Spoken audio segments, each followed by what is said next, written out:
set the level up a little bit. That's about where I hope to be.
This is IndyCar Radio on the IMS Radio Network. Where else would you rather be than right here, right now, perfectly aligned, back on the main straightaway to call the start of the greatest spectacle in racing, the voice of the 500, Paul Page. Oh, they came off of turn 4 beautifully. They look for the green flag. The green flag is out. And from the center of the road, James Hinchcliffe pulls away.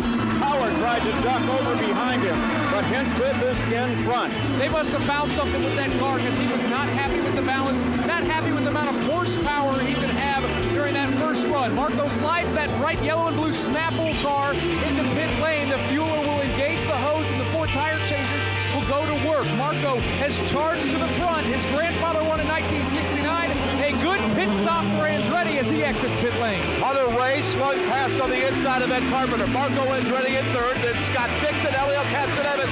That's the front 5 in a turn number 3, Mark James. Not sure on restart, so the front is the place to be because of what happens with the slipstream, if you will. And Carpenter right there. Marco Andretti, then Scott Dixon, then Elio Castroneves. Front 5 set sail for the north end. Hunter Ray trying to draft Carpenter going into 1. And Carpenter on the outside. Ryan Hunter Ray on the inside. Hunter Ray will make the pass again. And Marco Andretti stays in the number 3 spot. He may want number 2. Guys, Will Power and Carpenter, Marco Andretti. Power beats him out of pit lane. So it's Power, Marco Andretti, Ed Carpenter, followed by J.R. Hildebrand. And Hunter Ray darts in, moves to the outside as they get the white flag. 1 to go, Jerry. They are side by side. Elio looks to the outside. Elio will have to take the number 2 spot. He's right on the rear wing of Ryan Hunter Ray. Hunter Ray looking for number 1. Elio Castroneves looking for win number 4. Ryan Hunter Ray, 8 car lengths in front as they move in the backstretch for the final time. And Elio make the move. 3 laps too early. Does he have anything at all left in the tank? A couple of turns to go. Ryan Hunter Ray leads Indy. Turn number 800 is upon us. Less than a car length is the difference. The final turn. Hunter Ray to call the finish. The voice of the 500, Paul Page. And it is Ryan Hunter Ray that is going to lead Elio Castroneves across the line. Ryan Hunter Ray has his first Indianapolis 500-mile race win. Elio Castroneves will have to wait for another year to get his 4th victory at the Indy 500. This is IndyCar Radio on the IMS Radio Network.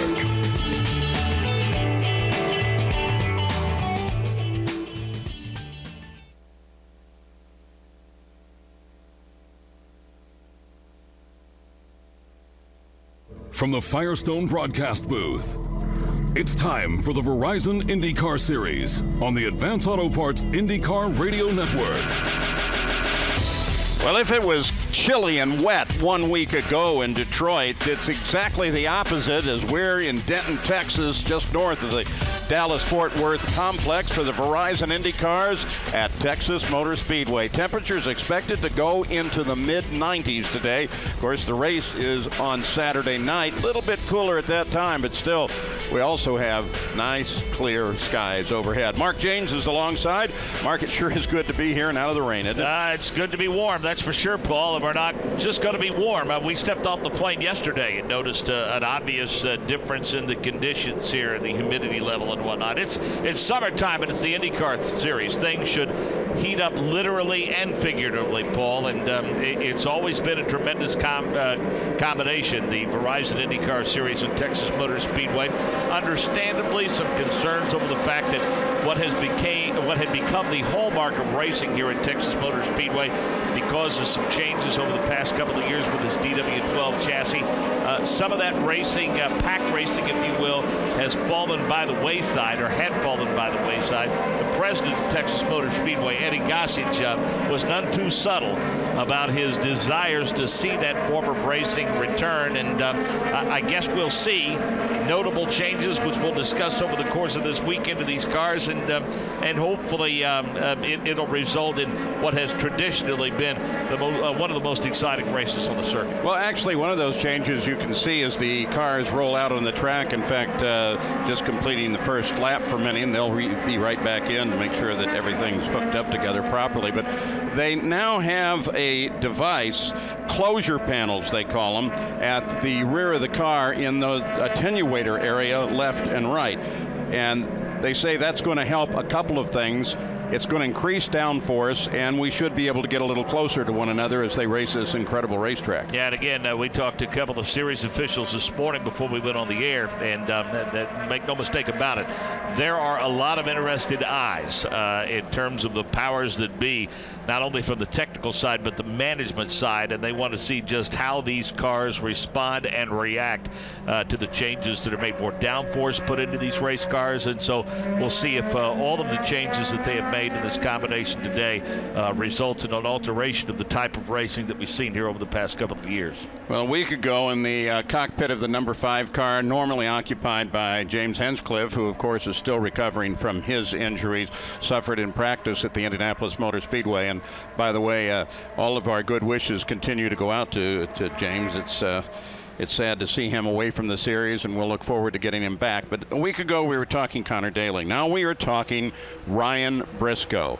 And you and I looked up his record here, and after we did that, it's kind of obvious why he would be a choice. Yeah, he could get mail at the podium here, that's for sure. I mean, he's got a win here, a couple of seconds and a third. Ryan Briscoe has had a tremendous amount of success here at Texas Motor Speedway, and I know that a lot of folks, the sentimental favorite for that seat was Conor Daly, but when you look at the numbers that Ryan Briscoe has posted here at Texas, it makes perfect sense. And we're also happy to see our former colleague piloting the number 18 machine this weekend. Pippa Mann is driving for Dale Coyne. Got the call about midweek, and she was awfully happy. I had the chance to speak with Pip briefly in the paddock, and obviously very excited about this opportunity to run here for Dale. And congratulations to Tristan Vautier. What a tremendous run that he gave that car in race number 2. Actually all weekend long, but had a top 5 for Dale Coyne in race number 2 at Detroit, and just a likable young man, and it's great to see Tristan in that 19 machine this weekend for Dale Coyne Racing here at Texas Motor Speedway. And as we look at the history of this great speedway, there is one other little fact we need to bring in, a historical fact, and that is that you, Mark Janes, there have been 27 races here, and you've seen them all. Yeah, that's hard to believe, dating back to 1997, and what a memorable debut it was here for a number of reasons. In fact, this served as the season finale through the 2004 campaign, and Elio won the last race that was run here in the fall in 2004. And then, of course, the addition of a date to the Cup schedule, giving them additional date here at Texas Motor Speedway, made it difficult for 2 races in the IndyCar season to come to fruition here at Texas. And Thomas Scheckter won the first single event, which is the June race, our traditional date, back in 2005. But yeah, we were talking about it yesterday, Paul, when we were coming across the interstate. I remember seeing this place for the first time and thinking, oh my goodness, what an awesome facility. And well, you could see it from miles away. And it's not disappointed. And much credit goes to Eddie Gossage and his staff and his crew, because I think they've kept their finger on the pulse of the changing landscape of motorsports and how people want to be entertained and the amenities that they expect when they come to the racetrack. And Texas Motor Speedway is one of those that is certainly on the edge, cutting edge, if you will, of providing outstanding entertainment, no matter the form of motorsports that runs here at Texas Motor Speedway. Eddie Gossage, who has certainly been the boss here for a long time, but he cut his teeth coming up through the ranks, working through with the teams, the PR. He understands every side of racing, and I think is one of the best promoters that you're going to find anywhere. Just witness what he has managed to do with this facility and with the Indy cars. The Indy cars right now, all save one, are still sitting in the pit area after that one lap to check everything out. Their pit situation is all set up as well, but because there is a NASCAR truck race here this evening, they will have to move out of their pits, but that doesn't happen until after they qualify and after they have a final practice here today. The qualifying comes up here at 3:10.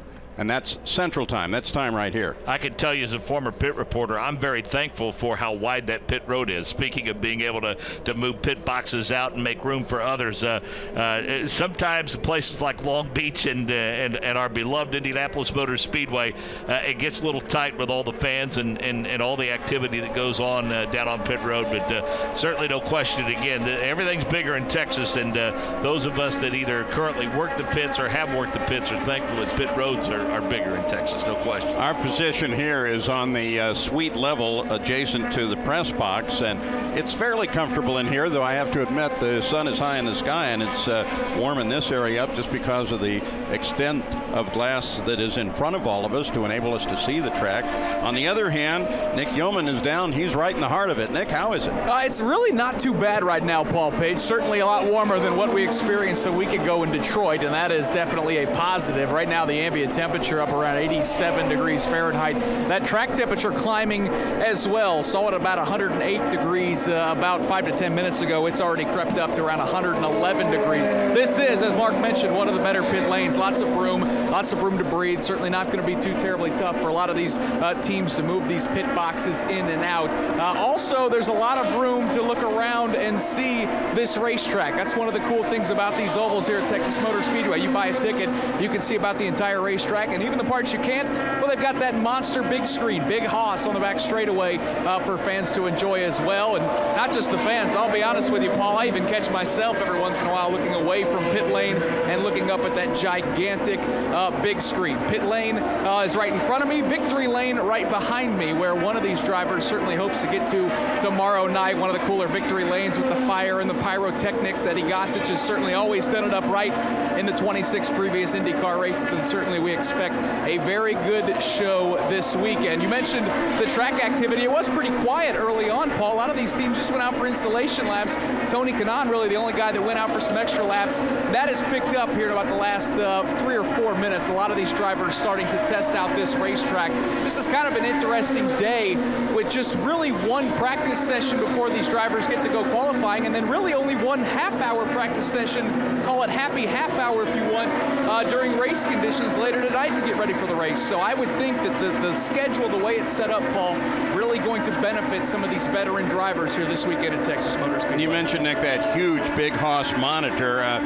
We have to admit it here in the booth, while we have all of our normal monitors all set up, Mark, you and I have used that big hoss as our monitor screen on more than one occasion. Yeah, it's massive. There's no question, and it provides us a great view.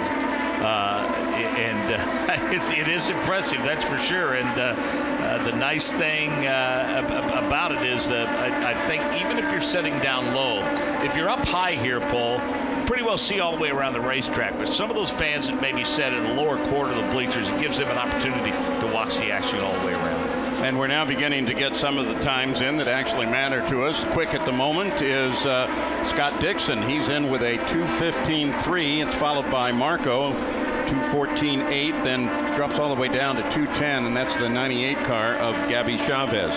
But, of course, with the new equipment, the new closure panels on board, we're probably going to see them in and out of the pits a great deal as they make adjustments to accommodate that, because they have no experience with it except what they're getting right now.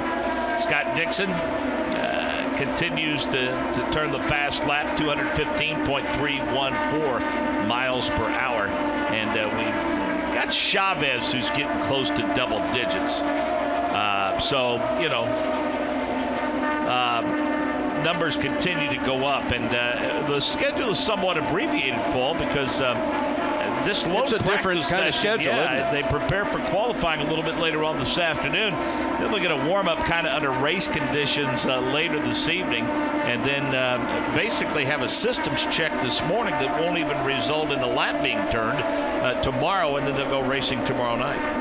So it's a different schedule, but of course there are other events in here. Again, we mentioned Eddie Gossage, and when he promotes an event, he fills it up with all kinds of things, and not just racing. I mean, we've seen some pretty spectacular promotional deals come on just before the start of this race, including a giant transformer that it was incredible to see. I don't know if he still has it, but if he has it, a lot of the little kids are going to start running, because it is fiery and huge and really quite a deal. That's Eddie Gossage, though, as the promoter. All right, so Dixon is quick, and Castroneves just jumped up there as well. He is now in the 215.2, and once again, we're talking a speedway, and therefore what we are talking is in terms of speed. The laps are down around 24, but we'll be talking the 215 miles an hour, which of course is just incredible anytime you see it. Indianapolis Motor Speedway or here, and we've still got some ovals coming up the rest of the season. We're going to see it again and again. Oh yeah, that little bull ring at Newton, Iowa, and then we've also got, of course, the Milwaukee Mile and Pocono and Fontana,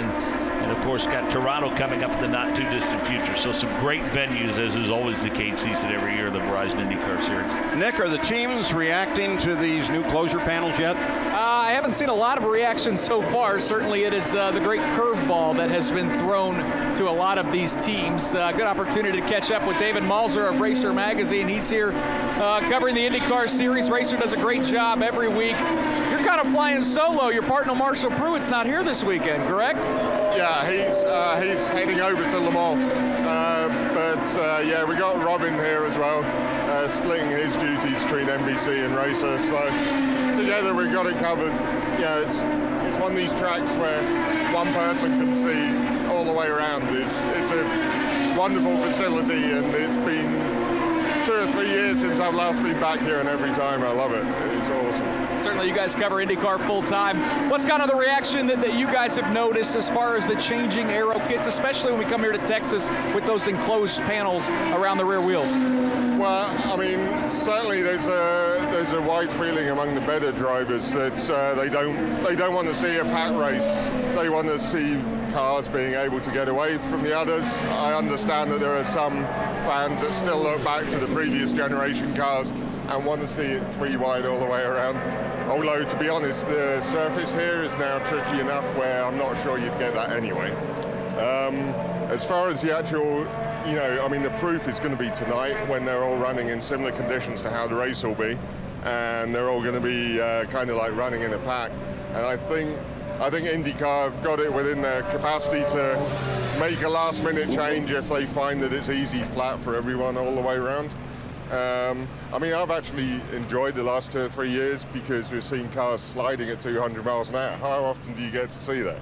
So I like watching them, use all the track and, diving down to the apex and then drifting out wide. To me, that's real racing, whereas just choosing one line and sticking on it isn't going to do the job. But, today, right now, it's just kind of like pretty much a systems check.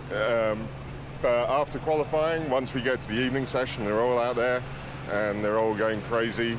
We should have a much better idea of how these cars are going to run on Saturday night, and it should be a real treat because weird things always happen at this race. Stuff that you don't expect happens. So like 3 years ago, who'd have expected Graham to kind of tag the wall And Justin Wilson be the guy that was right there to pick up the pieces. Yes, exactly. I mean, it was, any time a Dale Coyne racing car is able to take on the heavies in this series and succeed, that's a good day, and it proves that the rules are good. I'd say right now, come back and see me in like 7 or 8 hours and I'll give you a better verdict. Right now is, these guys are just having to get used to the differing downforce changes, and unfortunately there's no back-to-back comparison. That would be interesting, actually. Speaking with David Mulzer from Racer Magazine, Racer.com, currently under yellow here at Texas Motor Speedway for a track inspection. David, I want to talk about your colleague, Marshall Pruitt, had a great article this weekend on Racer.com about the rescue effort of James Hinchcliffe, and just went into it. I think everyone, when they saw that accident, initially thought, boy, that looks hard. We've seen accidents like that before, but do you think people really grasp at the time just how severe that accident was? No, this is a scary thing about any form of motorsport, is that we get kind of blasé about how safe the cars are, how ridiculously strong they are. But there's, when something actually penetrates the cockpit, then you're in the lap of the gods, really. And those gods, in James's case, were the Hormatro safety team, and they were just on it. They assessed it straight away. I mean, I have to say that every time I see an accident now, you see out of the corner of your eye the truck's already rolling, which always impresses me. It was assessing what needed to be done and doing it. It's why those guys do what they do, and we just stand back and admire, because thinking on your feet is. It's as imperative for a safety team guy as it is for, say, a race strategist. But in a safety team guy's case, it can be life or death. And frankly, Hinch couldn't have afforded to lose a lot more blood. And in that regard, it was very much like Alex Zanardi's shunt at Lausitz Ring in 2001. Well, enjoy the weekend. Hopefully, obviously, we don't want to. Hopefully, those Hormatro safety crew guys don't stay very busy this weekend. That's what we like to see. We'll definitely read the stuff, the coverage from you and Marshall and Robin on Racer Magazine. Appreciate it. Thank you very much indeed. Cheers. That is David Mulzer from Racer.com. Of course, you can read their stuff. They cover the IndyCar series full time, and as he mentioned, that article that Marshall Pruitt wrote this weekend, really a fascinating look at the rescue effort. From everything that we had heard, it was certainly touch and go, and certainly those Hormatro safety crew workers. It's not putting it lightly, Paul. They certainly are heroes and certainly lifesavers here at the racetrack every weekend. And you're right. Marshall's article was not only well researched, it was well written, and you like to see that kind of work coming out of the different journalists who cover this series.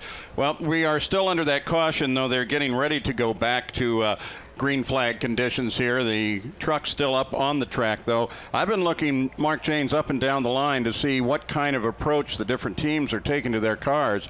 And almost right away, Marco Andretti's crew pulled the panel off the front, began looking at springs and shocks. And a couple of other teams have done the same. We saw Sebastian Bourdais' car up a little bit a few moments ago.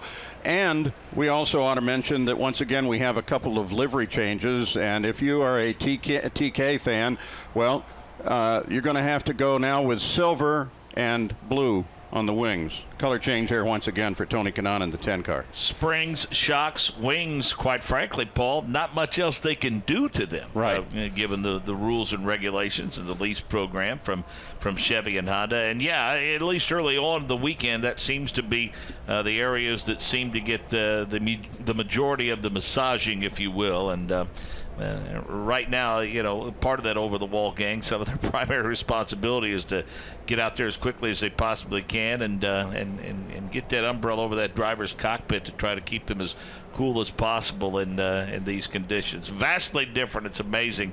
Not only obviously as we go back to green flag conditions and have some takers right away. Interesting to note, Paul, just how vastly different the conditions are this weekend from a week ago. And again, a lot of the credit simply must be given to all of these crew members and the engineers and the people in charge with the setup. We all got the opportunity most of us, to drive back home Sunday night. Got to spend time at our leisure getting the laundry done and taking our time repacking and setting about the the task of just simply, getting things done around our homes with our other jobs or whatever the case may be before we got back here to Texas. Pretty daunting task to get these cars turned back over from road and street course configuration to oval configuration, and then make the haul down here to Texas and get everything set up and ready to race. And in fact, they just put a tweet up on the big screen here of somebody saying exactly the same thing. And I don't think we ever give the teams enough credit for all it is that they do. Sure, we refer to the pit teams and the pit crew that's coming over the wall, but you're absolutely right. I mean, this has been a very hard run since the opening of the season for all of these teams. And of course, that central part of the season is not nearly over yet. They've still got a couple of more races, Toronto and Fontana coming up. So they're going to get one little break the weekend of the 20th, but they are on the road so often. They work so hard. It's just amazing what they are able to do. And like you say, turn a car over from road course to super speedway configuration, except with the new closure panels, and be prepared to do this race as they will be on Saturday evening. Tony Kanaan P1 now, 215.685 miles per hour. Then Scott Dixon, Elio Castroneves, Marco, always quick here, has been saddled with some bad luck. In fact, that kind of have hampered his results a bit. Munoz, Kimball, Power, Bourdais. Montoya is 10th quick. Vautier, Sato, Karam, and Briscoe, the top 14. Karam in the number 8 machine this weekend. Graham Rahal, nice rebound in race number 2 at Detroit, Paul, to keep himself in championship contention. Then it's Gabby Chavez, Ed Carpenter, a winner here at Texas, back in the number 20 car this weekend. The 67 of Newgarden. Pip of Man is 19th quick. Then Hawksworth, Pagano. Ryan Hunter-Ray was languishing toward the bottom, but just got serious about it now. He's turned 5 laps and is already into the top 10 with a speed of 214.170 miles per hour. And of course, we're not yet to a situation where the cars have tried to get close to one another to see what the conditions will be when they're actually running in traffic here. For the most part, they're keeping their distance, and even the passes that are made by some of the faster cars, they are giving everybody a lot of room until they have this thing figured out. A couple of other paint job changes for you. Scott Dixon, the number 9 car, he is in what is primarily a black with a nice looking light blue. It's up this weekend as the Energizer car, so that changed there. Elio Castroneves is in the Auto Club car, that red, white, and blue machine that we have seen him in before. And on the racetrack right now, I'm beginning to see maybe something of a test. Montoya and Castroneves are going into turn 2 right now, coming off it. And Castroneves moved right up on the back of Montoya. Now they go almost side by side, Mark, as they go to 3. They are side by side into 3, and that's Montoya to the bottom of the racetrack with the left side stuck right along that white line all the way around. To the high side, Elio Castroneves. This time, Elio will tuck in behind Juan and see what kind of draft he can get down the main straightaway into turn number 1. For a moment, Castroneves moved high into the outside, and that normally is a maneuver that will actually loosen up the car in front of him. It didn't seem to affect Montoya at all, but then again, Montoya can drive through almost anything without even knowing that he did it. Elio Castroneves says, I'm going to head into the pits, and Montoya is going to stay out there right now. I remember years ago when Sam Hornish Jr. was winning championships and races and bundles for Panther, watching Sam at the start of the race, and as the race progressed, Paul, he would work about a quarter groove higher, and really kind of pushed, for lack of a better term, the cushion, if you will, up to the very top of the racetrack. And on these 1.5-mile ovals in the days when the series used to race in Kansas and Chicago and Kentucky, race after race, Sam Hornish Jr. would hang around to the end, and he was the only guy that seemed to be comfortable taking that high line through turn number 4, coming down through that tri-oval, if you will, double dog leg, whatever you want to call it. And I don't know how many races I saw Sam Hornish Jr. win over the years, because he had worked throughout the course of the race to bring that high groove into his arsenal. We said Elio Castroneves made the move onto pit road from adjustments. Nick Yeoman, you're watching over that crew working on the car? Yes, they are. In fact, it did get it awfully interesting there with Elio and Juan Montoya. battling it out a little bit here in the practice session. Interesting, the first thing a lot of the AAA guys do once that number 3 machine was brought back to pit lane was to look over those tires, look over the tire wear. Texas is so unique, and we really haven't had a racetrack quite like Texas that we visited so far this season, that certainly they want to check out those Firestones and look at the wear patterns and see where they need to maybe make some adjustments as far as the suspension. Now the rear engine cowling comes off. They've certainly given Elio an umbrella to keep him cool. They've got a cooling system, a fan that can blow onto his face as he looks at a tablet with telemetry. You know, the name of the game, the IndyCar Series, lately, Paul and Mark, has been parity. 7 winners in 8 races, and those 7 winners have come from 6 different teams, and I think there's a pretty good chance we could make that 8 of 9. Elio Castroneves is one of those guys that still has not won yet this season. Of course, he's a former Texas winner. He's won here 4 times in the past. So with guys like Castroneves, Kanaan still looking for his first win of the season. Simon Pagenaud showed at Indianapolis that his oval game has certainly been stepped up. Our defending winner of this race, Ed Carpenter, making his second start. I think there's a pretty good chance that we may see an 8th winner in 9 races this weekend. And what we are seeing, Mark, we're seeing Will Powers working out a little bit and being chased on the track right now. Yeah, Power makes his way off of turn number 2, heads down the back straightaway. Is that the number? It wouldn't mind me so fast. Is that the That's number? Briscoe. Briscoe, Ryan Yeah. Briscoe. Okay, Briscoe, as we mentioned, a guy that got a phenomenal record here at Texas. He's about 7 car lengths behind Will Power as they come off of turn number 4. Can't quite pull up to him now in the number 5 machine. So Will Power has some clean green racetrack off of turn number 2 down the back straightaway. What we're seeing mostly when the cars come into the pits is you're going to see one guy get down behind the front wheel, usually the right front, with a mirror, looking at the under tray, looking to see what the marks are and what the ride height is doing to them on the way around. We're seeing everybody do that right now.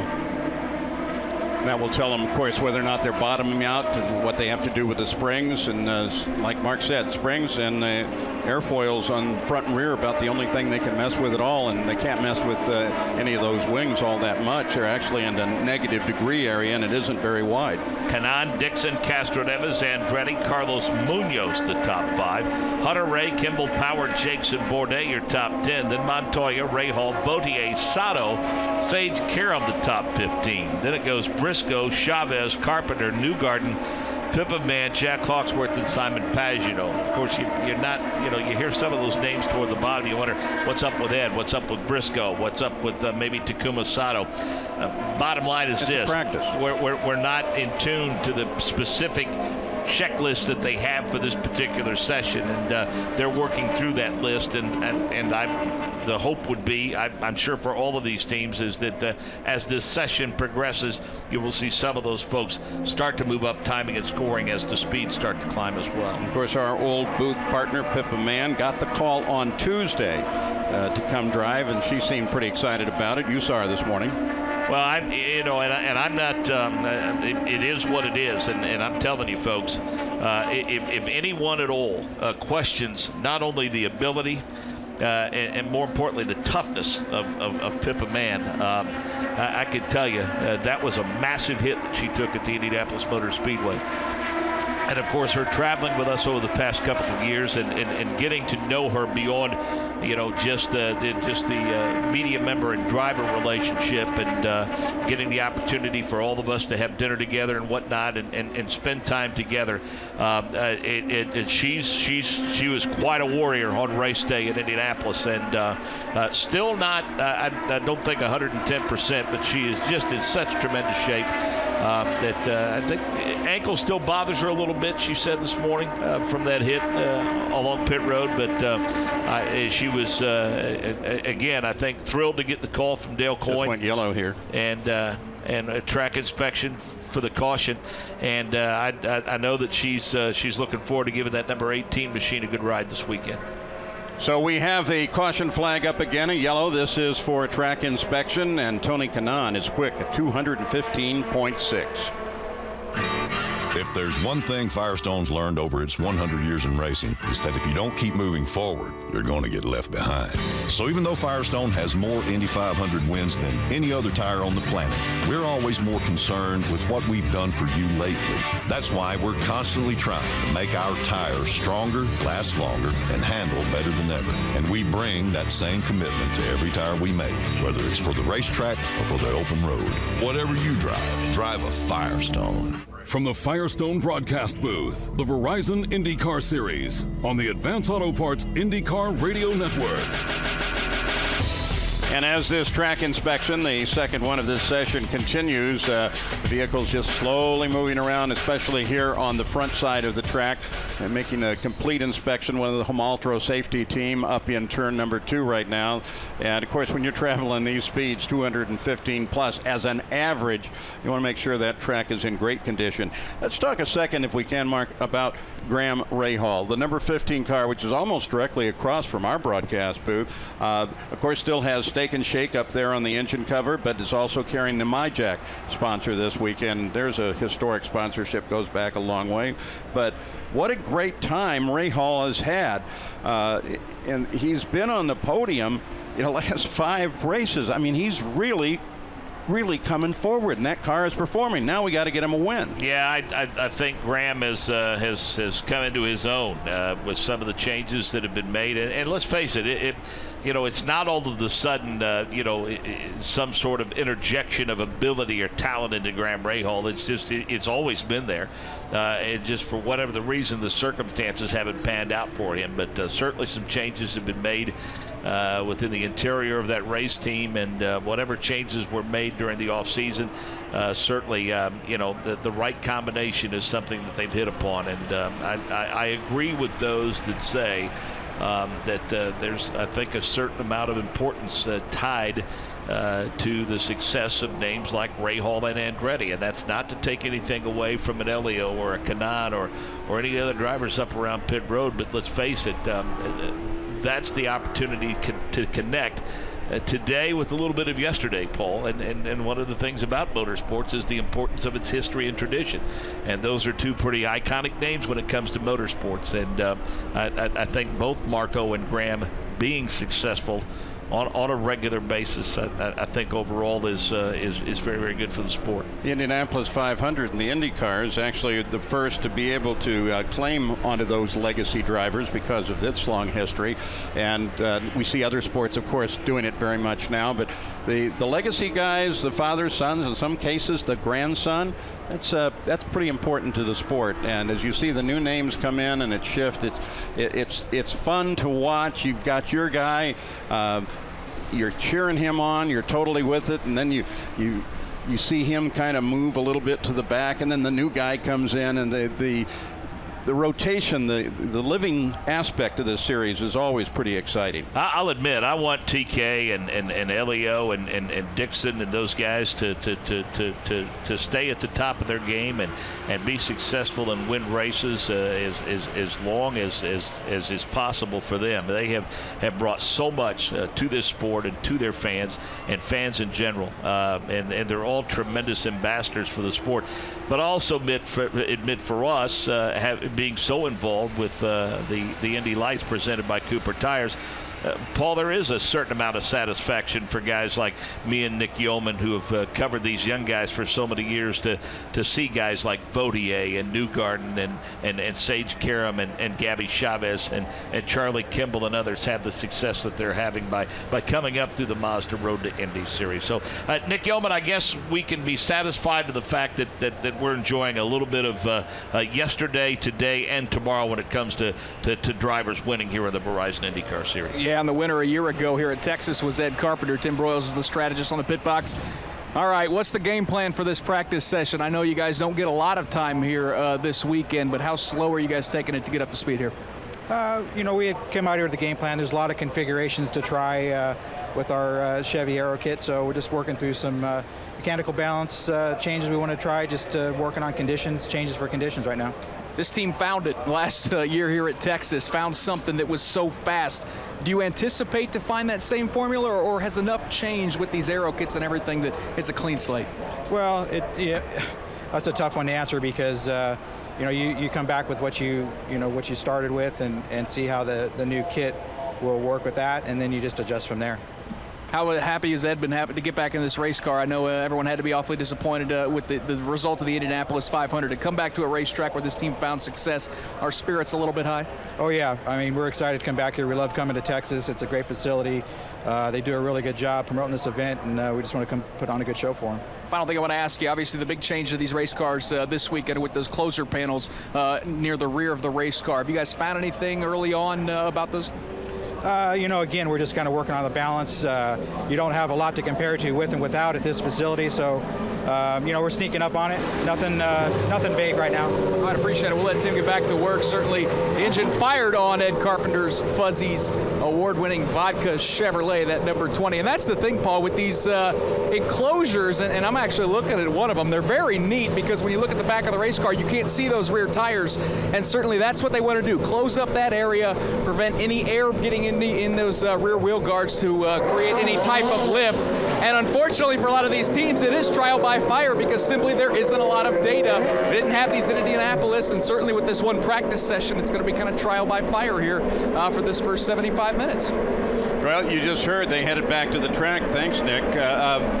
One car, though, Hawksworth, the 41 car, rolled out, and then it sounds like it died, Nick. Yeah, it did. Jack Hawksworth jumped on that throttle, and I don't know if he just stalled it because it did pull out of that pit box, but ABC supply crew pushing that car back to the pit box where the starter can engage the machine to the rear of the race car and refire that car for Jack Hawksworth, who currently still searching for speed down at 22nd on the charts. Well, we've had 2 yellow periods for a total of 12 minutes and 40 seconds and 35 minutes of session time now complete as they go back to green. And a couple of guys I think we really have to keep an eye on are the rookies here, because can you imagine, Mark, what it is coming to a track like this as a rookie and having all those guys going past you? Well, Coletti, Karam, Chavez, we're talking the rookies there, and I bet they're learning a lot right now. Well, I think, guys like maybe Karam and Chavez, they have some oval experience in Indy Lights. And I'm sure that Coletti has tested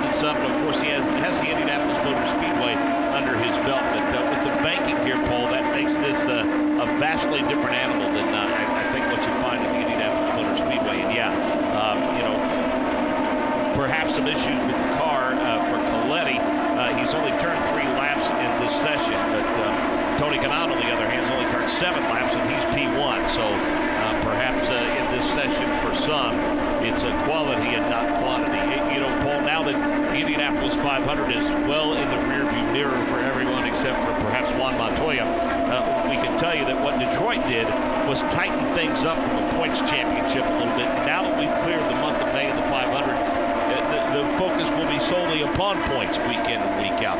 Will Power finds himself within 21 points now of his teammate Montoya in the quest to go back-to-back in terms of winning a Verizon IndyCar Series championship. Another multiple series champion is right there. Scott Dixon, 63 points back.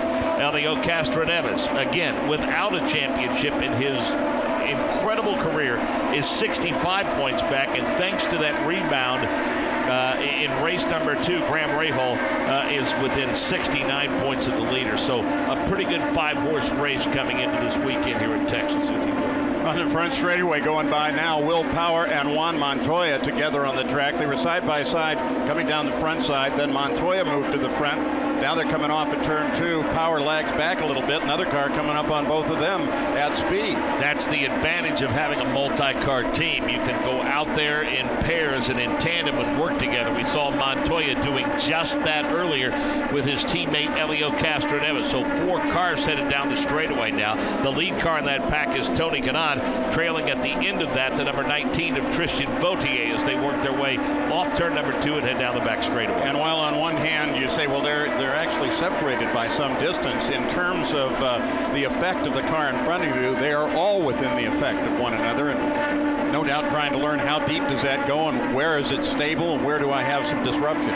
15 machine of Graham Rahal with that MyJack sponsorship on the side pod. It looks a little racy. He slips underneath that Penske car and works off of turn number 2 down the back straightaway. Again, Kanaan leading that pack, and TK looks like he and Montoya are going to pit road looking for some adjustments after running a handful of laps with traffic. And keeping an eye on power, he seems to be very happy with a run that is right down the middle of the track. He did come up very close to the wall as he approached the start-finish line, but the middle road seems to work for him. We're talking in power. We're talking pole last 2 years. He certainly knows how to get around here quick. Power and Vautier were running side by side through 3 and 4. In fact, we see the car of Graham Rahal duck onto pit lane, and Vautier now starts to pull away from Will Power a little bit off of turn number 4 and down that main straightaway. So some pretty solid laps for Tristan Vautier, getting comfortable in that car. He's currently 14th quick with a fast lap of 212.747 as Kanaan continues to lead the way with a 2:15.685. It's Kanaan, Dixon, Castro Neves,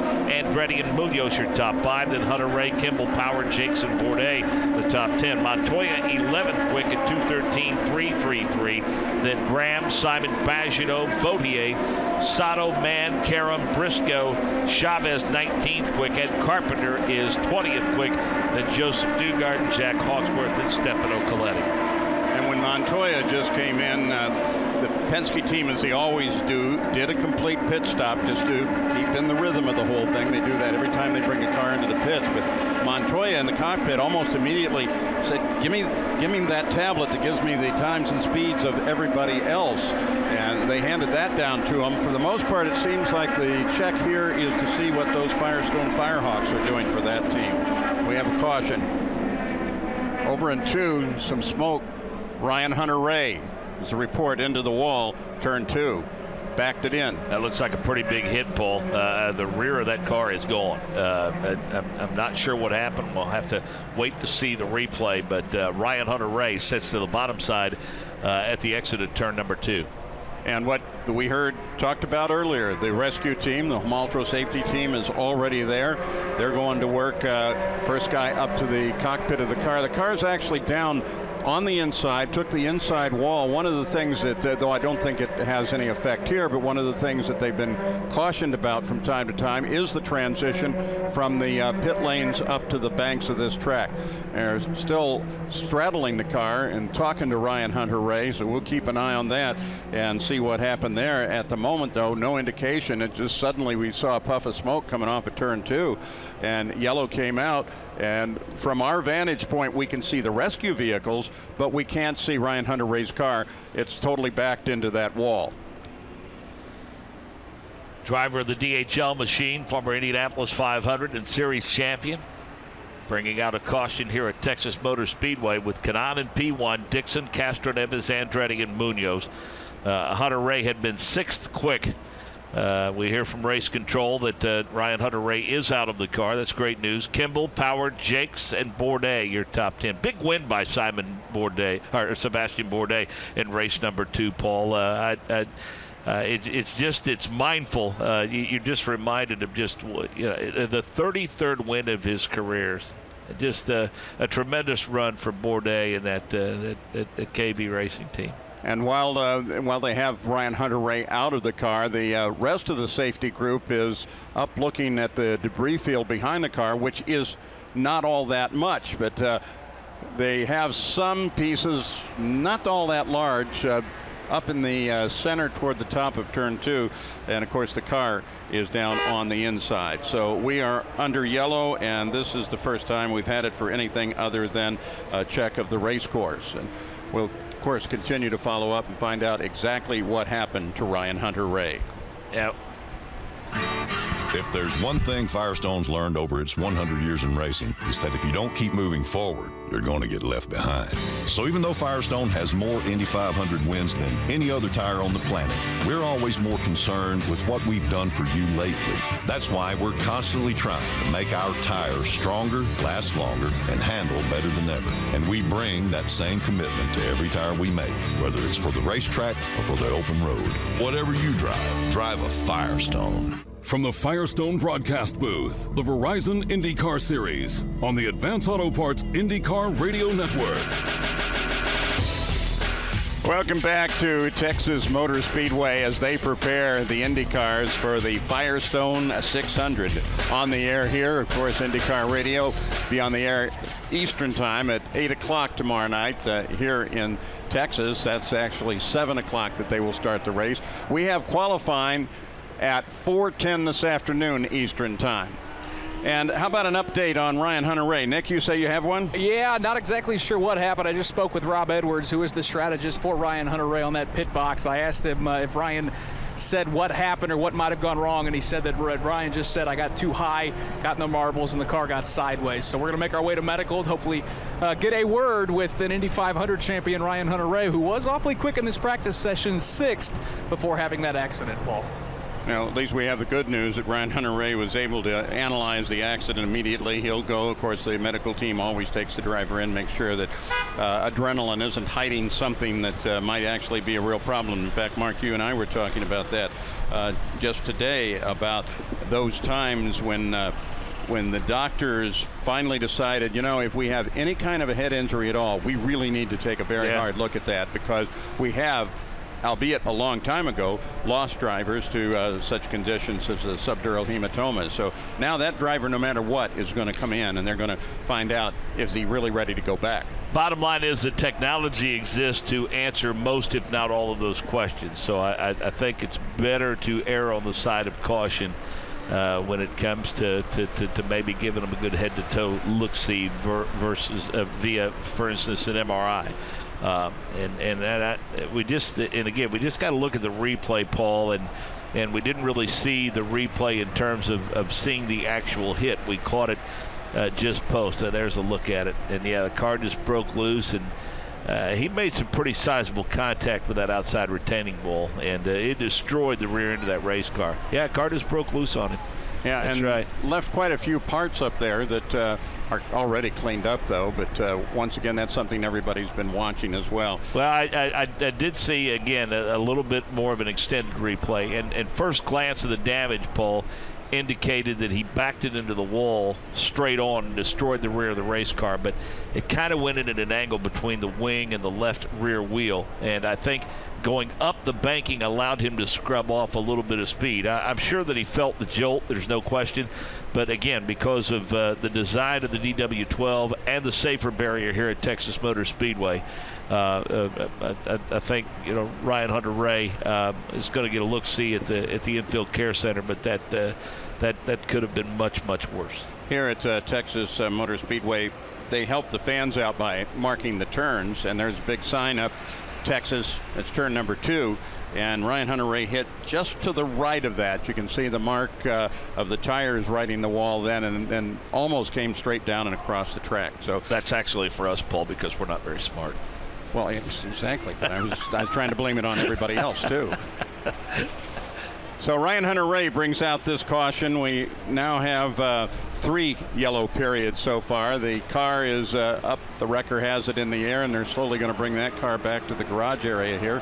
And between finding out how Ryan is and what they're going to do with the car or a backup car, we'll try to report all that to you within the next few minutes. They do have the car inside the wall now. It's no longer on the track, so they'll be able to bring it straight across the infield and get it back to the crew in a very short order here. And of course, Nick is waiting to see if he can get a conversation going with Ryan Hunter-Reay. Look at this field that we're out practicing with right now, and within that group you've got one, Helio Castroneves, 4-time winner here, but you've got Power, Carpenter, Dixon, Tony Kanaan, all former winners here, all guys who really know how to get around this track. Yeah, that's certainly it's 27 races in the history here in the combination of the Texas Motor Speedway and of course the Verizon IndyCar Series, and a lot of guys know the fast way around this one, that's for sure. Kanaan, Dixon, Castroneves, all of those guys. Again, Marco has led a lot of laps here and done very well. Ryan Hunter-Reay, Nick Yeoman had gotten himself to 6th quick before that visit with the turn 2 wall. Yeah, all the Andretti Autosport cars showing some speed early in the practice. Ryan, walk us through what happened. I don't know, just got up into dirty air. Somebody just came out of the pit lane, and it was either Sato or Hawksworth. He got mixed up lane to lane, and so I started to go up to the top, more to the second lane, and the front just grabbed and sent the rear loose. So I don't know, surprised me. Completely a surprise. So we'll have to look at it, see if we see anything funky on the traces or anything. But yeah, it was a complete surprise. Certainly with the aero kits, these race cars are different. How does this package compare to what we've seen in recent years here at Texas? I think that's the first time I've ever really been in the wall with the DW12s on an oval. So it was a surprise. I don't really know what to think of it yet. So we'll have to go back, look at it, and trying to understand the incident so that we avoid it on Saturday night. Glad to see you're okay. Ryan Hunter-Reay certainly out of the infield care center. He is okay, and they're going to have to repair that number 28 car very quickly, Paul Page, because as we mentioned, we go qualifying later today around 3 o'clock. Green flag is out once again. Thank you, Nick Yeoman, and glad to hear that Ryan Hunter-Reay is in fact okay. Mark James, what he's talking about when he says traces is there's so many data points on these race cars now that they can tell you everything that's going on in the car, and among those, what the driver is actually doing with the car. So he can now look and see, what did I clip it a little further to the right than I've ever done? What have I done with the steering wheel? What have I done with the throttle at that point? So once he looks at those and talks it over with the engineers, they'll have a very clear understanding of what exactly happened to put him up into the turn 2 wall and brought him down to the inside. 80 transponders, some 80 transponders on these cars that are registering and transmitting data.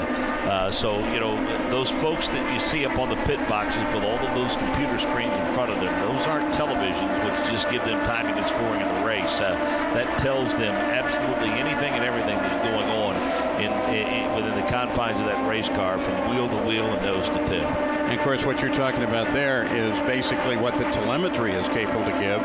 When you see them come into the pits, you'll see somebody hop over the wall as well and plug a small cable into the side of that car, and that's getting all the other data dumps that are available to it. And it is a good number of different points that they can actually read on the car. That's the one that in total they're going to end up looking at and try to find out what happened for Ryan Hunter-Reay. It obviously surprised him.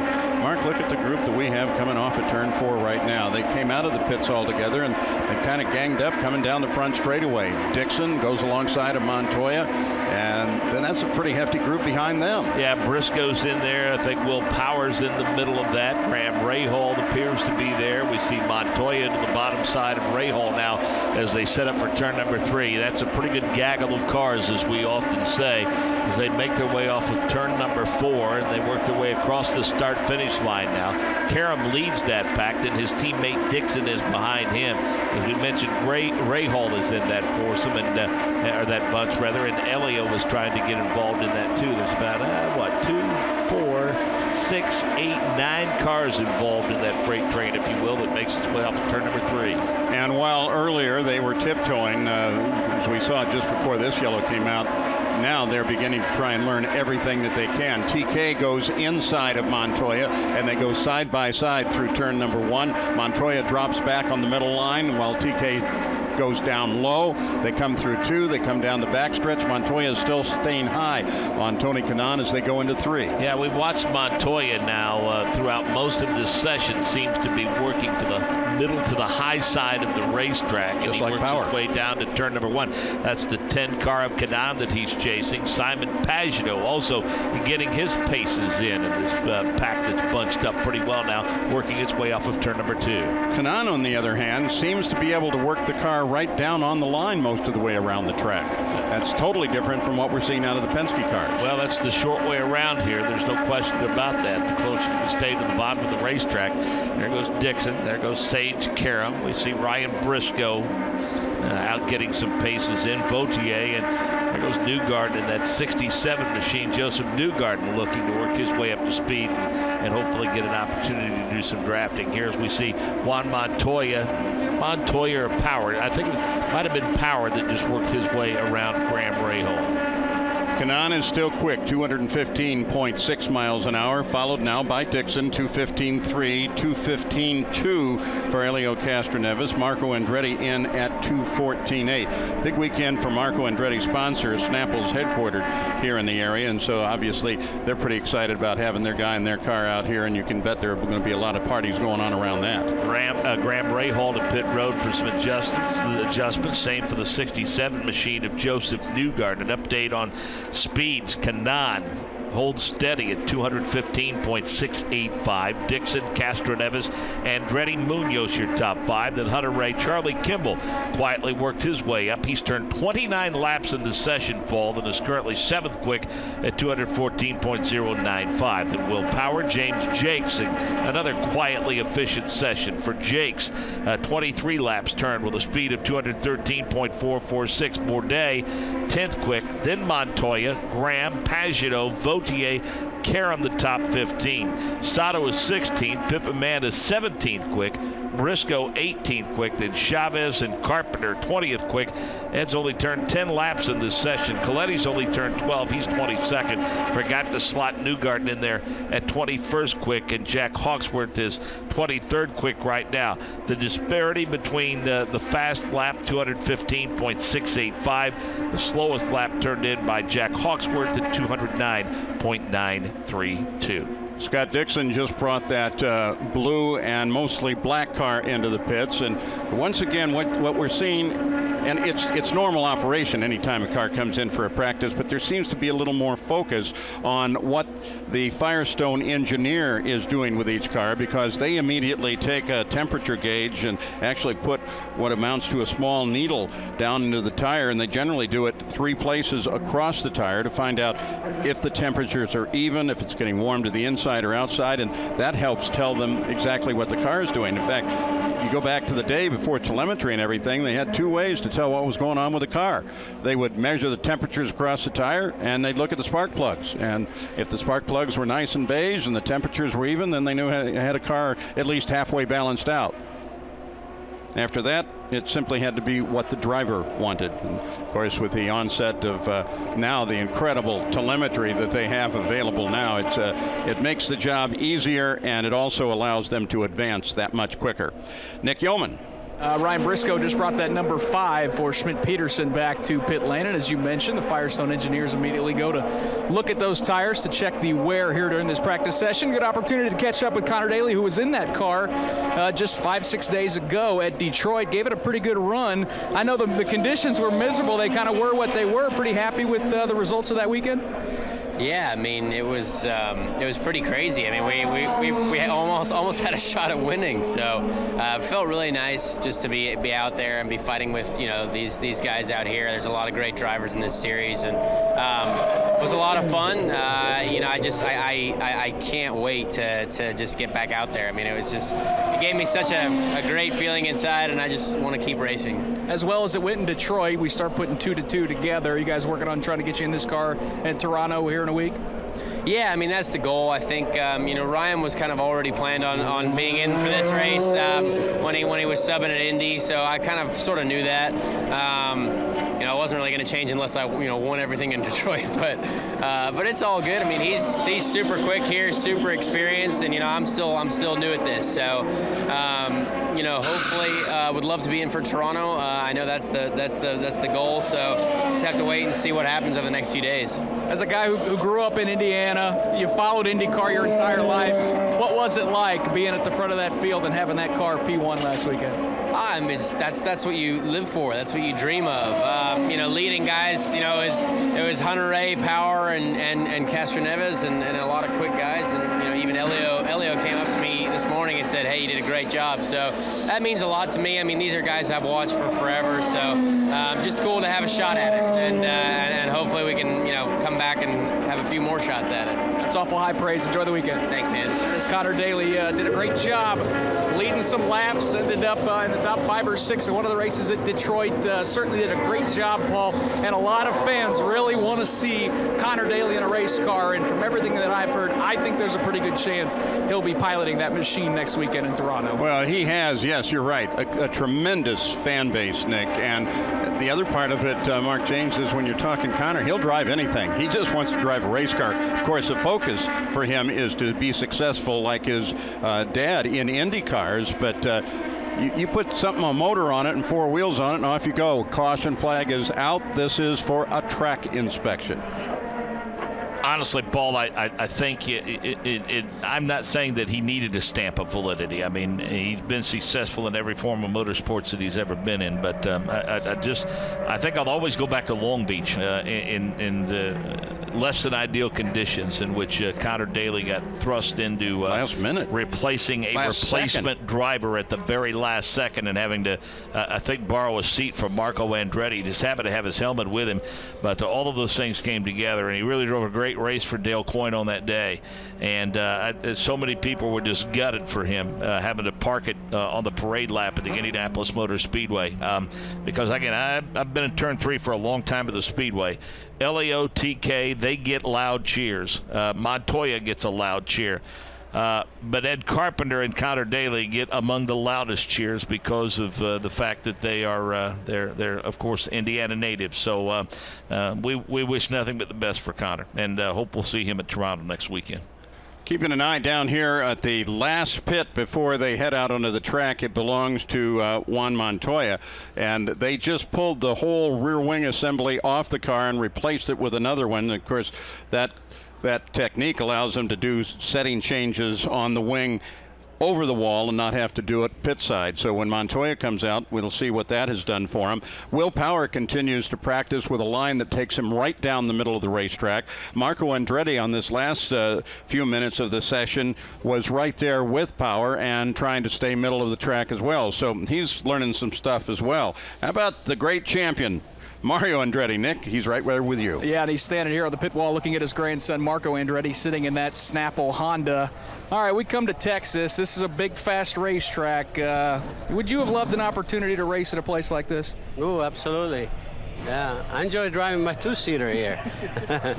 Yeah, this is a great track. It's we've had great races here in the past, and we're looking forward to the next one for sure tomorrow night. I'm interested, obviously, with the aero kits and the way these cars have changed over the last few years. There's been a lot of talk about pack racing, and you've been close to the sport, and you certainly, remember and recall some of the incredible racing wheel-to-wheel that we saw. Where do you stand? Do we need more of that? Do we need to trend more that way, or do you like the package we have? Well, the package we like is obviously something that gets away from the pack racing. The pack racing, to be honest with you, to me is boring. So I like to put more driving into the driver. But again, it's such a tough package to really try to zero in on. And they're trying real hard to come up with an answer with all the new pieces they have now. As you can see, I just got here actually, and I can see just the rear main plane wing is different. It's the old style, so they're trying to create something different, and I hope that they'll achieve what they're looking for, a good balance, if you will, but again, in the past we've seen here some great races, and we want to continue that. You driving the two-seater this weekend? You going to be scaring some fans? Yes, sir, in about an hour. Have fun. You bet. That is Mario Andretti, certainly the great one, watching his grandson, Marco Andretti. As Mario pointed out, I think that's going to fire up some people, Mark. Mario said pack racing was boring. He didn't like it. I think a lot of fans did. That's going to fire some folks up. Yeah, it's going to create some conversation, Mark. Yeah, that's a good thing. I mean, the debate is healthy, certainly. Certainly been some memorable races here, and we remember, cars of 4, 5, 6 cars together, lap after lap after lap, wheel to wheel, and certainly from a fan's perspective, there are those on both sides of that issue as well. But whatever we do it safely and do it in a way that certainly entertains the paying customers, because at the end of the day, that's what this is. It's the entertainment business. When the yellow flag came out, the report that came out of race control was that there was a bolt on the track, and not only did they do a thorough inspection of the track, but they had all of the pit officials do a walk down of the pit lane as well. The yellow flag is being held in the starter's hand, which means that we're pretty close, though still up in turn 4. We've got one of the Himaltro trucks coming right down the front stretch right now, as they no doubt are heading back to station, and then we'll see what happens. And now what is the closing minutes of this session? We're about an hour and 2.5 minutes into this session, scheduled to be an hour in 15, scheduled to be over at 15 minutes after the hour. So that's rolling down fast. What did they learn? What kind of information do they all have? The big teams, they have the opportunity of putting different data on different cars and then comparing that. The smaller teams don't have that luxury. They have to do things one at a time or hope that they can get a good conversation going with somebody else who has some data as well. Working out this kind of track, brand new device, aero device called the closure panel, that they say does increase the downforce on the cars. We haven't heard that actually spoken by a driver, but of course the driver's been pretty busy the past hour or so. But we have seen particular attention being paid to the front of the car, under the panel where the springs and the shocks are. And of course, we've reported to you a couple of times that the Firestone engineers, while they are taking the tire temperatures, which is routine, they seem to be attracting the attention of everybody else on the team as they do it. Down in Montoya's pit, they've just pulled the engine cowling off, so they're doing something at the back of that car. And we've talked now a wing change. Now the cowling comes off and on, the green flag comes out, and Mark James, here we go again. Yeah, another all skate, if you will, Paul.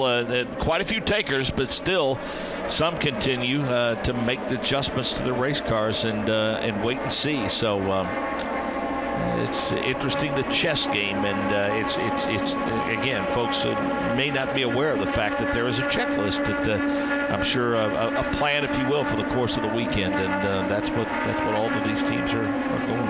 Charlie Kimball is out there. Of course, we've been happy with some of the results Charlie is showing this year. He's tracking Montoya just ahead of him. They head into turn 3 right now. Kimball seems satisfied to set up in the middle of the track, while Montoya is now using that low line that we have not seen the Penske cars use. Kimball's going to go up and alongside of Simon Pagenaud right now. I think I called that as Montoya. It's Simon Pagenaud, the red and white car. Kimball gets alongside him, and now they have traffic just ahead of them. So everybody's studying what's going on in traffic. And that's the big key. How are they going to respond to traffic? And we've seen groups, we've seen them nose to tail, but we haven't seen them running side by side fairly consistently. So if a couple of the Penske cars, wow, Kimball goes real low to come inside. Good maneuver. He stays side by side. He's doing that alongside of what appears to be Ryan Briscoe there on the backstretch. That's some distance away for the naked eye, but Kimball just gets past him. Now Simon Pagenaud is doing exactly the same maneuver. What I was going to say was Pagenaud, unlike Montoya and Power out of that team, seems to like to come down as low as he can. Here they come once again right past us. That's actually the 67 car that's involved in that, not the 5 car. That car washed up a little bit between 1 and 2. The 67 machine of Joseph Newgarden. TK starts to run off and leave him a little bit. It looks like Tony Kanaan is going to come to pit road for more massaging, if you will, but he's still fast, Paul, at 2:15.685. The pit speed limit is at 60 miles an hour, and in the morning meeting with the teams, the officials were again pointing out particularly toward that transition where they get on the pit road on the backstretch, but be very aware, they said to everybody, that transition can throw you for a loop. So be very aware of how that is. And then also, since you're coming around the 4th turn and there's wall just to your left, and you get down into the pit area, you need to have that speed way down right away, because almost as soon as the pit area, the pit road itself is exposed to you, you've got the 60 mile an hour speed limit. Kanaan, 2:15.6, remains quick for the day. Session running down now, 6 minutes after the hour, so 15 after the hour is when this thing is going to be done, and they will have all of the information that they can get, not necessarily all of the information that they need to go qualifying later today. That is at 4:10 this afternoon. That is Eastern time. If you're here in Central Texas, you're talking 3:10 this afternoon, and the Advance Auto Parts Radio Network will be on the air then, as we will be for the practice that comes a little bit later, and of course for the race on Saturday, on the air at 8 o'clock Eastern time for the Firestone 600. We've got a couple of drivers, Paul, that I would say are cramming for the exam, if you will. Vautier's turned 47 laps. Sage Karam's turned 46 laps. Pippa has turned 48 laps in this session, and that's making the most of the time that you have available to you. Others are in the low 30 range, even the ones that are fast. Canada 29, Dixon 33, Castro Neves 32, Rahal 31, Marcos turned just 23. Low on the grid is Carpenter, who has turned 17 laps, and of course Ryan Hunter-Reay has turned 17 laps, 7th quick in timing and scoring, but his crew right now is back in that Andretti Autosport garage, putting the pieces back together, or perhaps entertaining thoughts of going to the backup car after a pretty nasty hit against the turn 2 wall. But we talked to Ryan, and still not sure, in his words, what happened. They want to try to figure that out, looking at data and also video, but happy to report that Ryan Hunter-Reay is okay and will be good to go for this weekend. And of course, that'll be information that if they find out it's something specific, that will get shared among the rest of the teams as well. If it's something that ended up being mechanical, Ryan Hunter-Reay said that he really didn't have an idea. It got up into the marbles, and then suddenly it just hooked on him, hit the outside wall, came down, backed into the inside wall. Montoya is out. Montoya has, in fact, he's on the pit road coming back in right now, but remember they had that complete change of the rear wing on that car, so now they're getting some different data from whatever the settings were on that wing that they made before they put it on the car. And who knows, as you suggested, Mark, is that something for the race? Is that something for qualifying? Right. Some teams say they always are just looking at race. Qualifying is just going to kind of fall in where it is, but the race is what they really need to know. Well, and you might hear them say, especially after qualifying, you might hear a lot of drivers say it's a long race. It's not really important where you start here. It's entirely possible to come from the back and have an opportunity to win. That's not an ideal scenario. A lot of things happen back there. Well, Nick Yeoman, the number 15 machine of Graham Rahal, parked on pit road as the session starts to wind down. He got a badly needed return to the momentum that he had built prior to Detroit in race number 2 last week. And the trend all season long has been, if there's a Honda near the top of the charts, it's been Graham Rahal, 4th quick here near the end of this practice session. How happy are you with that machine? Yeah, I'm pretty pleased right now. I'd say the MyJack car has done a great job. The guys have worked pretty hard. You know, this is a big test for us in this championship. This racetrack hadn't been so good to me the last couple of years, so, you know, but all in all, pretty good here to start.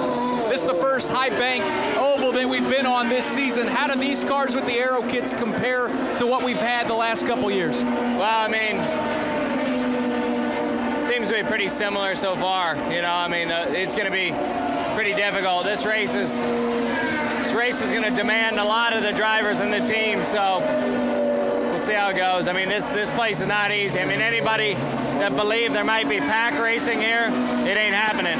All right, great job by Graham Rahal. Currently just got bumped down to 5th on the speed charts, but awfully impressive how fast that Honda is. And Paul, did I see that correctly? Simon Pagenaud just went to the top of the charts. Yes, he did. 216.172 miles an hour for the number 22 of Simon Pagenaud. Well, what Graham Rahal is telling us is apparently going to make Mario Andretti happy, because he doesn't like the pack racing, and Rahal was pretty declarative right there. There isn't going to be any. And again, Graham finds himself just 69 points back. That could allow him to close on Juan Montoya, the points leader, in a hurry, Paul. Again, Will Power is 21 back. Dixon is 63 back. Elio 65 back. And Graham Rahal 69 points back of Juan Montoya. And as you said earlier, that's where the focus is going to lie now. How those little numbers move back and forth. We have the advantage of, during the race, we can actually see the numbers change as the positions change. Of course, you can follow that, and it can drive you crazy with that all. Well, if the race ended right now, well, the race isn't going to end right now, but the trend that you're seeing there is pretty fascinating. And to see those numbers as close as they are here this deep into the season, that's impressive as well.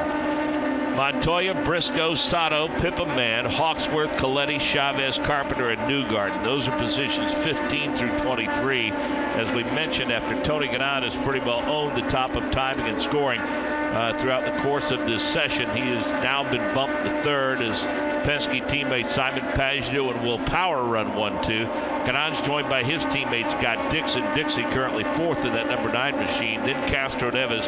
We just talked to Graham Rahal, who slots in 6th quick. Again, Vautier looking pretty racy. He's 7th quick in that number 19 for Dale Coyne. then Marco, Carlos Munoz, Ryan Hunter-Reay. Ryan Hunter-Reay turning only 17 laps in this session. Brought out an extensive caution after a visit with a turn 2 wall. Kimball, Karam, Jakes, and Bourdais, the top 14 as the minutes continue to tick away. And we see now more and more teams pretty happy with where they are in terms of their time and speed. Simon Pagenaud, Nick Yeoman, the number 22 machine, headed back to the paddock. They're apparently satisfied with that lap being P1 right now. Yeah, and kind of an interesting trend here in this practice session to see the Penske drivers, first Simon Pagenaud, second Will Power, Helio Castroneves fifth, and then Juan Montoya all the way down in 15th. Not exactly sure of what's going wrong, but if you remember, Mark, that was very similar to what we saw in qualifying at the Indianapolis Motor Speedway, where Juan Montoya, we were kind of guessing they must have just tried something different, found himself mid-pack and ended up winning the darn race. So going to make our way down and see if we can figure out why the lack of speed on that number 2 machine, but still a pretty good practice session for Roger Penske's bunch. Yeah, they got it figured out by race day, didn't they, Paul? Yeah, they did. If you come in first in 3 races, you win it twice. That's a pretty big accomplishment. Montoya has just headed for the pits. We're probably a minute and 15 seconds left to go in this rather long practice session. Even though it's on short time, Will Power just headed out onto the track. And, of course, on the track right now, we've got guys like Hawksworth and Briscoe. They're out trying to find out exactly what this track holds for them. In fact, Gabby Chavez in the 98 car just went past. So counting down now in the last minute, if our clocks are correct. Long session, chance now to set up for qualifying later today. Then they have a practice after that. And then tomorrow their only opportunity is to start the car, drive it around, and bring it back in. You're not going to cross the start-finish line on tomorrow morning's little technical warm-up that they have. And for qualifying this afternoon later, they come out of the pits. Second time by the start-finish line starts the 2-lap run, and the average of those 2 laps is what gives you your qualifying position. And, Paul, we should mention, of course, during the year, Doug Rice, our colleague from Performance Racing Network, joined us for the 99th running of the Indianapolis 500. Did the double, in fact, and did the Coca-Cola 600 in Charlotte. We blend these crews together from IndyCar Radio and PRN as the checkered flies on this session. We work together for the Brickyard 400. Well, part of our brethren from PRN, if you will, our good friend Brad Gilley, who lives here, worked at this track for a number of years. Brad will be joining us for qualifying this afternoon and will be with us for the race tomorrow night. So we're thrilled to death to have a great guy and just the consummate professional in motorsports broadcasting, Brad Gilley, joining us this weekend here at Texas Motor Speedway. Let's go to Nick. Simon Pagenaud out of the car. Practice session's over. You're at the top of the charts. Happy with that machine? Yeah, very happy. It's carryover from Indy. The Avaya car is very stable, very good in traffic, very good on its own. So, we need to work tonight, obviously, in a cooler condition like it's going to be in the race, and try to understand how we could make it even better. There's definitely room for improvement. But it's a really good start. You mentioned the word stable. Is stability what you're really looking for here at Texas right now? Well, on an oval, at this speed, you want stability. I'm not keen on being uncomfortable for 3 hours. So, yeah, that's what I'm looking for. I'm looking for a good rear end, and then I'll do everything I can to find some front grip for traffic. So, so far, I think we're in good shape. The tires don't really go off for us, so it's a really good sign. Number 22 for Simon Pagenaud ends this practice session at the top of the charts. Pagenaud, he does that with 46 laps of practice. His teammate Will Power right behind him. He had 50 laps out, and both of them at the top of the chart. Pagenaud number 1 with 2:16.1, 2:16.12 for Power. That puts him second quick. And Takuma Sato moved up there just toward the end, 216.078 miles an hour. That pushed Tony Kanaan down to 4th place, 215.685. And then 5th in the rundown is Scott Dixon, who was the top guy for quite some time in the session, a 215.314. Yep, Elio, Rahal, Vautier, Andretti, Munoz your top 10. Ryan Hunter-Reay, Kimball, Karam, Jakes, and Bourdais the top 15. Then Montoya 16th quick. Briscoe, Pippa Mann, Jack Hawksworth, Stefano Coletti, Gabby Chavez 21st quick, then Ed Carpenter, a bit of a surprise there, 22nd quick, and Joseph Dugarden, also a bit of a surprise, 23rd quick. Their speed's in the 210 range. Want to thank you so much for joining us for this first practice session for the Firestone 600 at Texas Motor Speedway. We'll be next up with you in qualifying 4:10 Eastern Time this afternoon. That's 3:10 local time. And we'll have the whole crew in here ready to give you a good report on that qualifying session. In the meantime, on behalf of Mark James and Nick Yeoman, I'm Paul Page. Thanks so much for joining us.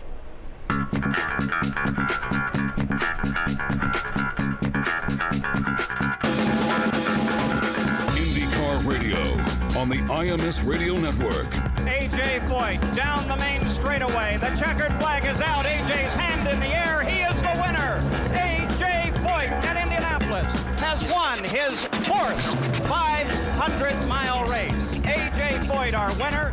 The flag will fly now for Tom Staba and then for Al Unser. We will be talking with all of these drivers in just a moment. And we await A.J. Foyt along with a host of others, including Tony Holman, who is cheering as loudly as the crowd. We've seen what has never been seen before, beginning with a woman driving in the field in the morning and A.J. finishing 4 up front at Indianapolis. Headed into victory lane now, A.J. Foyt in the gleaming Gilmore 14 Coyote, the Gilmore Racing Team, home, and he wins again.